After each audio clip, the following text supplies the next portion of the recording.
Pura Kawan terletak di sebelah timur jalan raya, yaitu di timur parkir kendaraan menghadap ke selatan. Di sini diistanakan Batari Sri dan hari piodalannya jatuh pada hari Sukra Umanis. Kalau dahulunya di sebelah timur pura ini agak ke selatan terdapat sebuah lumbung padi untuk tempat menyimpan sebagian dari padi hasil sawah Due Pura Besakih. Sekarang lumbung ini sudah tidak ada dan akan diusahakan untuk dibangun kembali. Dengan adanya lumbung ini diharapkan sebagai sarana permohonan untuk penginih-inih. Artinya segala yang diperlukan untuk memenuhi kebutuhan pangan dapatlah dipenuhi, meskipun sederhana tetapi cukup. Makna dibalik simbol Pura Banua. Pura Banua merupakan salah satu kompleks pura Besakih yang berisi simbol-simbol sakral yang dapat kita gali nilai-nilai simbolisnya. Ada nilai-nilai penuh makna dibalik simbol yang berada di Pura Banua tersebut.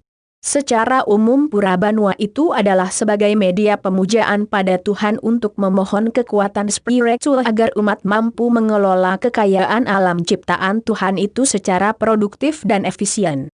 Seperti apa Pura Banua itu? Sesungguhnya manusia lahir ke bumi ini telah dibekali kekayaan berupa naluri untuk mempertahankan dan mengembangkan hidupnya.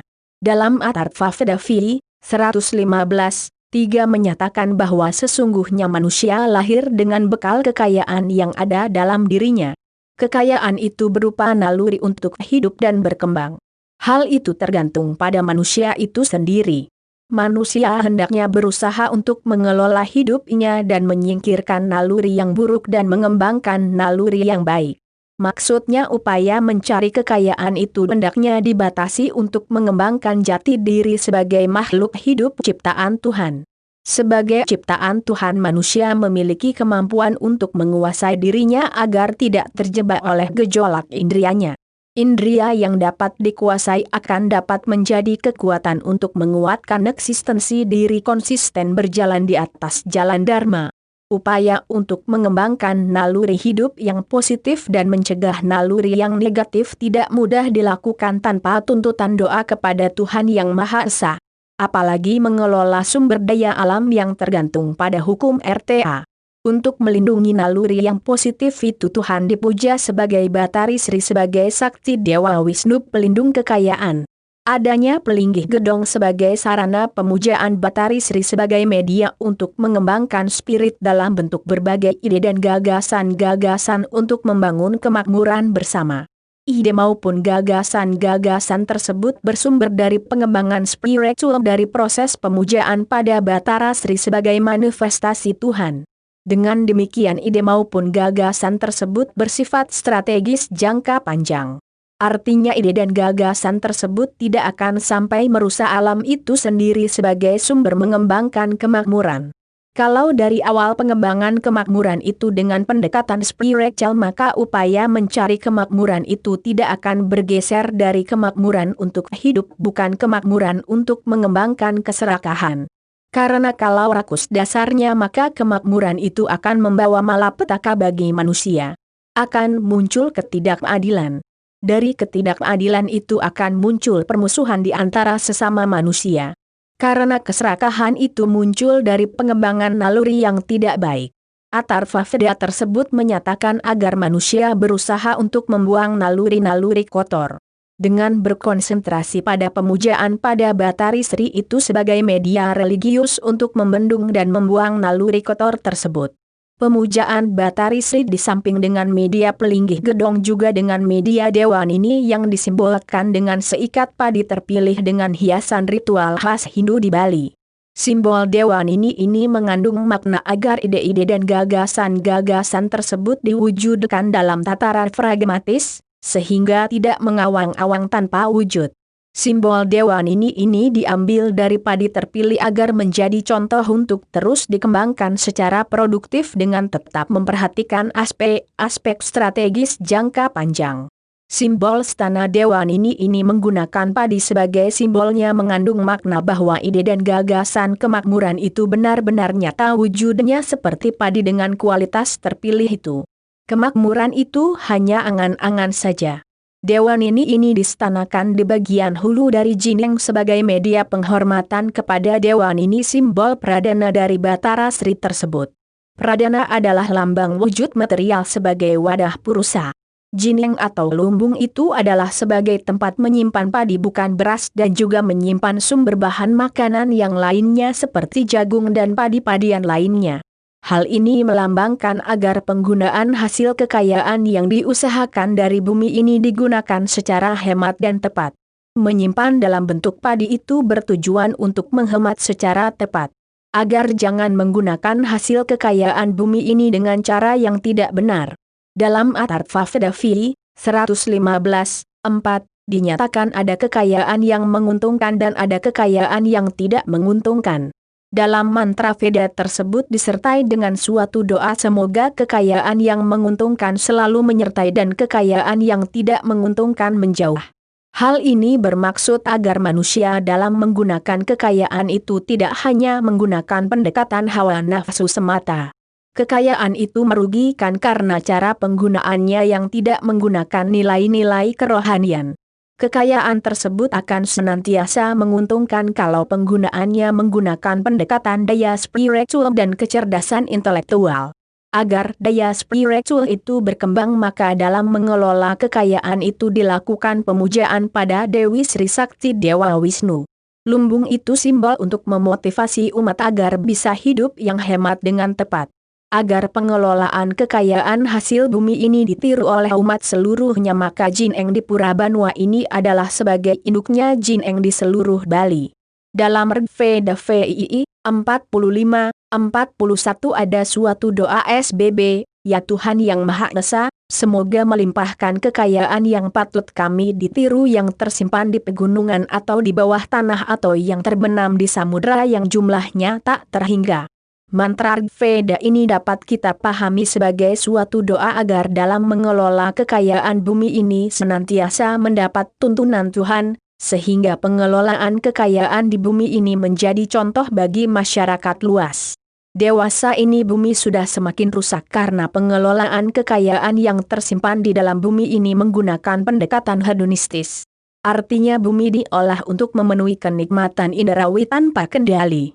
Adanya balai pesamuan dengan 8 tiang itu sebagai simbol bahwa dalam mengelola bumi ini dengan hasil-hasilnya hendaknya dilakukan dengan memperhatikan aspirasi masyarakat luas.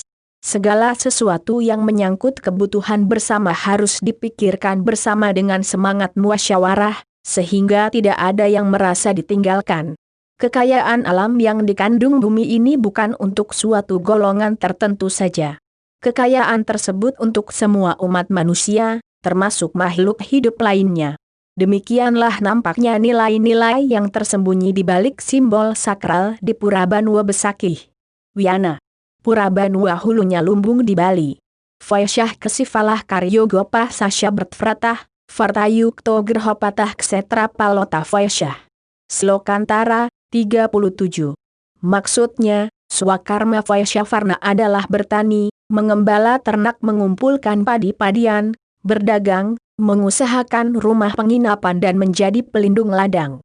Bertani dan beternak merupakan mata pencaharian awal dari manusia sebelum adanya perkembangan industri barang maupun industri jasa. Dari bertani dan beternak itulah munculnya usaha dagang sebagai lapangan pekerjaan untuk melangsungkan kehidupan. Orang yang bekerja di sektor ekonomi ini disebut Vaisya Varna dalam sistem profesi untuk mendapatkan mata pencaharian berdasarkan Weda. Tugas petani sebagai Vaisya Varna di samping memproduksi hasil-hasil tersebut agar dapat digunakan sehemat mungkin. Tentunya tidak sampai mengurangi fungsinya untuk membangun hidup sehat sejahtera lahir batin. Memproduksi sumber-sumber kebutuhan hidup sehari-hari itu dan juga menggunakannya agar hemat dan tepat guna bukan pekerjaan yang dapat dilakukan begitu saja. Pekerjaan itu harus dilakukan dengan ilmu pengetahuan dan juga ketenangan hati.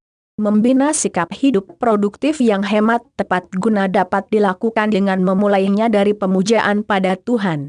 Pemujaan ini untuk menumbuhkan bahwa pemahaman bahwa Tuhan menghendaki agar semua ciptaannya ini tidak ada yang tersia-siakan. Swami Satyanarayana menyatakan bahwa ada 4 hal yang tidak boleh diboroskan. Empat hal ini adalah rezeki, makanan, tenaga, dan waktu. Hidup produktif dan hemat itu ditanamkan juga dalam sistem pemujaan pada Tuhan oleh umat Hindu di Bali. Karena hidup produktif dan hemat itu salah satu cara untuk membangun hidup yang sejahtera. Hal itu dikembangkan di salah satu kompleks pura besakih yang disebut Pura Banua. Di pura ini Tuhan dipuja sebagai Dewa Sri, Sakti Dewa Wisnu sebagai Dewi Kemakmuran. Pura Banua ini salah satu kompleks pura besakih yang juga berkedudukan sebagai hulunya Lumbung di Bali. Pura ini terletak bersebelahan dengan Pura Basukian di kanan jalan menuju Pura Penataran Agung Besakih. Kata Banua dalam bahasa Bali kuno artinya desa menurut pengertian sekarang. Banua dalam pengertian yang lebih luas adalah suatu wilayah pemukiman untuk membina kerjasama membangun dan memelihara kesejahteraan hidup bersama yang produktif dan hemat. Pelinggih atau bangunan suci yang paling utama di pura ini adalah sebuah pelinggih berbentuk gedong sebagai stana pemujaan Batari Sri sebagai sakti atau powernya Dewa Wisnu sebagai Dewa Kemakmuran. Di pura ini ada sebuah jineng dalam ukuran besar yaitu lumbung padi menurut tradisi umat Hindu di Bali. Sayang lumbung yang disebut jineng itu setelah rusak tidak diperbaiki lagi sehingga bangunan tersebut terhapus. Di lumbung besar itulah hasil-hasil tanah laba pura besakih disimpan. Umat Hindu di Bali kalau memanen padi di sawah umumnya menyisihkan seikat kecil padinya terus diupacarai dan distatuskan sebagai simbol Dewa Nini. Dewa Sri yang dalam hal ini disebut Dewa Nini. Seikat padi yang disimbolkan sebagai Dewa Nini inilah yang distanakan di bagian hulu atau keluar di ruangan dalam lumbung yang ada di Pura Banua tersebut. Mungkin karena kurang paham akan makna jineng atau lumbung itu maka saat rusak tidak lagi diperbaiki karena saat ini tidak ada lagi orang menyimpan padi dengan cara tradisi seperti dahulu. Sesungguhnya adanya jineng itu jangan dilihat dari fungsi nyata, skala, dewasa ini. Jineng di Pura Banua itu hendaknya dilihat dari sudut niskala sebagai simbol sakral. Simbol sakral berupa jineng itu sebagai media untuk menanamkan sikap hidup produktif dan hemat kepada umat. Kedepan ada baiknya jineng itu dibangun kembali untuk dijadikan media menanamkan nilai-nilai spiritual kepada generasi penerus agar ia bisa hidup produktif dan hemat sebagai cara membangun hidup yang makmur secara berkelanjutan. Untuk masyarakat awam ajaran agama yang abstrak itu divisualisasikan dalam bentuk simbol. Dengan simbol itulah berbagai hal bisa dijelaskan secara lebih mudah kepada umat kebanyakan. Apalagi simbol tersebut terkait dengan pemujaan pada Dewi Sri, Sakti Dewa Wisnu manifestasi Tuhan sebagai Dewi Kemakmuran. Kehadiran Tuhan sebagai Dewa Kemakmuran diwujudkan sebagai Dewi Sri di pelinggih gedong dan sebagai Dewa Nini di lumbung pura. Dewi Sri lambang Tuhan dalam spirit kemakmuran, sedangkan Dewa Nini dalam wujud konkretnya. Dewi Sri ibarat jiwa atau purusanya, sedangkan arca Dewa Nini sebagai wujud fisik atau pradananya. Demikianlah dapat diumpamakan. Karena itu Dewa Nini itu disimbolkan dengan seikat padi. Padi yang dijadikan simbol Dewa Nini itu tentunya padi dari pilihan yang terbaik sehingga menjadi contoh produksi untuk diupayakan oleh masyarakat petani mempertahankan kualitas produknya. Ini artinya seikat padi terpilih sebagai simbol arca itu, di samping bermakna sebagai simbol sakral ia juga memiliki nilai sebagai simbol material untuk dijadikan contoh oleh pada petani dalam mempertahankan dan mengembangkan kualitas produknya. Di Pura Banua ini di samping ada gedong dan jineng stana Dewi Sri dan Dewa Nini ada juga balai pesamuan yang terletak di sebelah kiri gedong Dewi Sri. Balai pesamuan ini bertiang 8 dan dibagi menjadi 2 bagian yang disekat dengan sebilah papan. Balai pesamuan ini sebagai tempat bertemunya para pemimpin masyarakat desa Besakih dengan telah ditentukan tempat duduknya masing-masing. Balai pesamuan ini sebagai simbol bahwa dalam membangun kehidupan ekonomi agraris itu tidak bisa para petani berjalan sendiri-sendiri. Apalagi kehidupan petani sangat tergantung pada iklim dan musim yang ditentukan oleh dinamika alam. Para petani harus mendapat tuntunan dari para ahli dan praktisi astronomi yang dalam ajaran Weda disebut Jyotisa. Di samping ditentukan oleh musim bertani itu juga ditentukan oleh hari baik atau dewasa menanam padi. Yang juga amat menentukan adalah manajemen irigasi. Hal-hal inilah yang akan menjadi pembahasan umat petani dalam mengembangkan kemakmuran bersama. Hidup bersama itu harus dikembangkan berbagai kebijakan melalui suatu musyawarah agar semua informasi yang ada dapat ditata sesuai dengan fungsi dan profesi yang dimiliki oleh masyarakat bersangkutan.